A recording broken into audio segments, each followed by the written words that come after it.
Hello guys and welcome back. तो अब वे की लूशियन के साथ डिबेट चल रही होती है। वे ने लूशियन की गर्लफ्रेंड बनने के लिए उसके साथ आर्ग्यू करना था, उसे अपने बेनिफिट्स बताने थे। वो एक लॉयर गर्लफ्रेंड होने के बहुत सारे फ़ायदे बताने लगती है, लेकिन लूशियन आगे से दलीलें दे देकर उसे रिजेक्ट करता रहता है। फिर इन दी एंड उसे कहता है कि ये सारी क्वालिटीज़ मुझे अपनी गर्लफ्रेंड में नहीं लेकिन असिस्टेंट में चाहिए। वो बनना है तो बेशक बन जाओ। अब असिस्टेंट का नाम सुनते ही वे की बोलती ही बंद हो जाती है और फिर काउंटडाउन स्टार्ट हो जाता है। वे हार नहीं वाली होती है, लेकिन लूशियन एकदम से खड़ा होता है और खुद ही हार मान जाता है। कहता है कि मैं तुम्हें अपनी गर्लफ्रेंड बनाने को तैयार हूँ, और उसके बाद उसके पास जाता है और उसके हाथ पर 3 बार पिंच करता है, बिल्कुल वैसे ही जैसे वे के डैड उसकी मॉम से लव कन्फेस किया करते थे।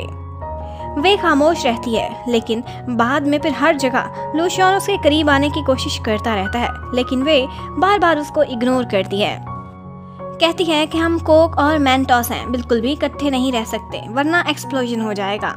फिर वो लंच छोड़कर बाहर चली जाती है। लूशियन भी उसके पीछे पीछे आता है और यहाँ पर वे को पता चलता है कि जिसे वो चैलेंज समझ रही थी वो पेपर आर्ट एक्चुअली लूशियन का लव लेटर था।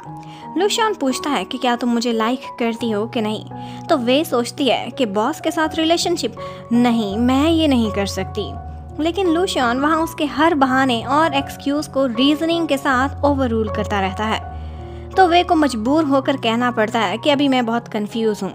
तो लूशियन कहता है कि ओके, फिर हम किस करते हैं, इससे तुम्हें अपनी फीलिंग्स बिल्कुल श्योर और कंफर्म हो जाएंगी।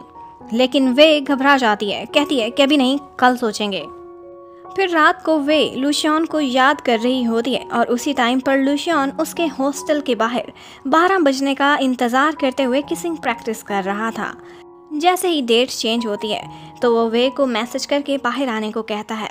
अब वो दोनों पहली बार किस करने लगते हैं तो वहाँ पर गार्ड आ जाता है, और दूसरी बार एक स्टूडेंट बीच में अपनी साइकिल लेकर आ जाती है, और तीसरी बार तो बिजलियाँ ही चमकने लग जाती हैं। वे कहती है कि बस गॉड ने हमारा रिलेशनशिप अप्रूव ही नहीं किया, और वो भागकर अंदर जाने लगती है।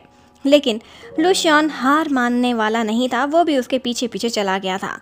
वे को भी अब अपनी फीलिंग्स आहिस्ता आहिस्ता कंफर्म हो ही गई थी कि वो भी लूशियन को लाइक करती है। लेकिन वे अभी चाहती थी कि वो अपना रिलेशनशिप सीक्रेट रखें, अभी अनाउंस करने का सही टाइम नहीं है। जबकि वे के डैड वो अब ठीक हो गए थे और अपने डिस्चार्ज होने के दिन अपनी पत्नी के लिए बहुत कुछ रोमांटिक और स्पेशल भी करते हैं। लूशियन कहता है कि तुम अपने डैड के बिल्कुल ऑपोजिट हो, और उसके बाद लूशियन को पता चलता है कि बहुत सारे बॉयज़ का वे पर क्रश है, और इसी वजह से वो उनकी लॉ सोसाइटी को भी ज्वाइन करना चाहते हैं ताकि वे के करीब रह सकें। तो ये बात सुनकर लूशियन आजकल काफ़ी पॉजिटिव टाइप का बॉयफ्रेंड बन चुका था। किसी को भी वे के क्लोज नहीं आने देता था, सारों को भगा दिया करता था। लूशियन ने वे के लिए एक कपल ग्लव्स भी खुद ही निट करके तैयार किए थे, जो वो उसे गिफ्ट में देता है। उधर वे का यूनिवर्सिटी कार्ड वो भी कुछ दिनों से खो गया था, तो लूशियन उसे ढूंढ कर देता है, और उसने ये कार्ड लाइब्रेरी की एक बुक में से निकाला था जो कि वे भूल गई थी। और इतने बड़े काम के बदले में वो वे से मांगता है कि 1 महीने हम दोनों इकट्ठा खाना खाएंगे और तुम ये मेरी विश पूरी करोगी। और उन दोनों को इकट्ठे इतना खुश देखकर ली चोंग काफ़ी सैड हो जाता है। जबकि लुशी वो आजकल डॉक्टर टैंग का सामना ही नहीं कर पा रही थी, क्योंकि उससे इनोसेंट और क्यूट होने की एक्टिंग अब और नहीं होती थी। तो वो अपने लिए एक मुश्किल फैसला लेती है और अपनी ट्रू पर्सनैलिटी के साथ जाकर डॉक्टर टैंग को मिलती है और उसे सारी रियलिटी बता देती है। कहती है कि मैं एक टाइग्रेस हूँ जो तुम्हारे लिए किटन बनी हुई थी, पर क्या तुम मेरी असली नेचर और रंग देखकर मुझे पसंद कर सकते हो? थोड़ा कॉम्प्रोमाइज़ तुम करो, थोड़ा मैं करती हूँ। लेकिन टैंग वहाँ से जाने लगता है, उसे ये सब कबूल नहीं था, और जाते जाते उसके लिए लाया हुआ बुके वो ट्रैश में फेंक कर जाता है। अब सैड सी लुइशी को चीयर अप करने के लिए चुआन वहाँ पर आता है, और यहाँ पर हमें ये भी पता चलता है कि एक ढाबा टाइप छोटा सा रेस्टोरेंट सामने था सड़क के पार। लुइशी ने उसमें इन्वेस्टमेंट भी की हुई थी। चुआन उसका मूड सेट करता है और वहाँ उसकी ओपनिंग सेरेमनी के लिए आज बहुत सारे फ्रेंड्स को भी इनवाइट करके लाता है, और लुइशी का भी इन दी एंड मूड ठीक हो ही जाता है। और हमारा कपल, मेन कपल तो लॉयर है ना, तो यहाँ पर वे लूशियन को एक रिलेशनशिप एग्रीमेंट प्रेजेंट करती है कि हम लीगली रोमांस करेंगे कुछ शर्तों के साथ। इसमें लूशियन फिर अपनी भी 2-4 क्लॉजेस ऐड कर देता है कि उसे वीकली कितने हग्स और कितने किसेस चाहिए। इन दी एंड वे एक डिक्टेटर की तरह लूशियन को अननोन टाइम के लिए प्रोबेशनरी बॉयफ्रेंड बना देती है। परमानेंट होने का फैसला बाद में किया जाएगा। लेकिन अब थोड़े अरसे से वे को एक बात फील हो गई थी कि जब से उसने लूशियन को अपना बॉयफ्रेंड बनाया है उसका लक साथ नहीं दे रहा था और ना ही कोल्ड ड्रिंक्स के कवर्स में से उसका कोई भी इनाम निकलता था। वो परेशान हो जाती है कि कहीं ये कोई कर्ज तो नहीं बॉस को बॉयफ्रेंड बनाने पर। उसके बाद नेक्स्ट डे उनकी क्लास बीच पर साफ सफाई करने के लिए वॉलंटियर वर्क करने गई हुई होती है, तो वे को वहाँ पर वही इनाम वाले कोल्ड ड्रिंक कवर्स मिलना स्टार्ट हो जाते हैं। वो उन्हीं कवर्स का पीछा करते करते करते एक जगह लूशियन के पास पहुँच जाती है। कोल्ड ड्रिंक्स में से उसका सरप्राइज नहीं निकल रहा था, तो लूशियन ने उसके लिए प्राइज वाले कवर्स का पूरा बॉक्स अरेंज करके रखा हुआ था और वो उसे कहता है कि अब से मैं ही हूँ तुम्हारा लकी चार्म, तुमने कुछ भी उल्टा सीधा नहीं सोचना, तुम्हारी हर छोटी बड़ी विश की रिस्पेक्ट मैं करूँगा।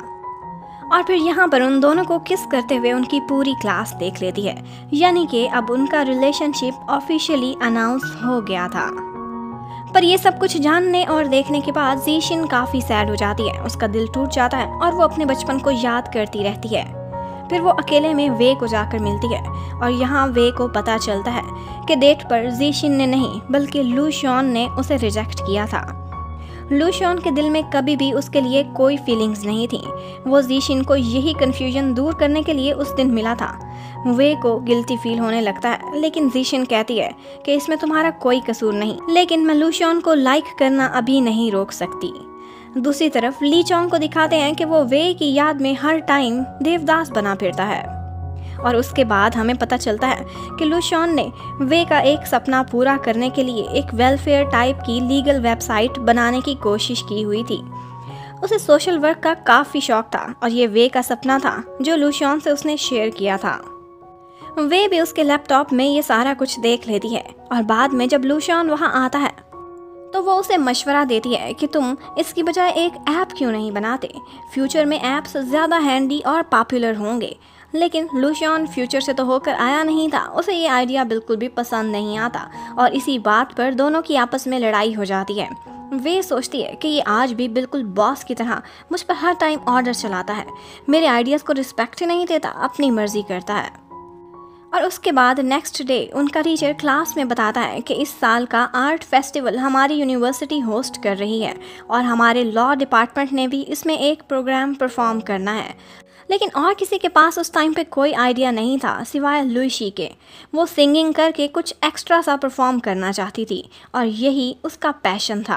बट प्रॉब्लम ये था कि वो बहुत बेसुरी थी, इसकी वजह से पहले तो सारे उसे रिजेक्ट कर देते हैं। इतने में वे को फ्यूचर का टाइम याद आता है कि ये बेचारी लुईशी, इसका ये सपना बस सपना ही रह जाएगा अगर अभी इसने हिम्मत ना की तो, और वो उसकी हेल्प करने का फैसला करती है।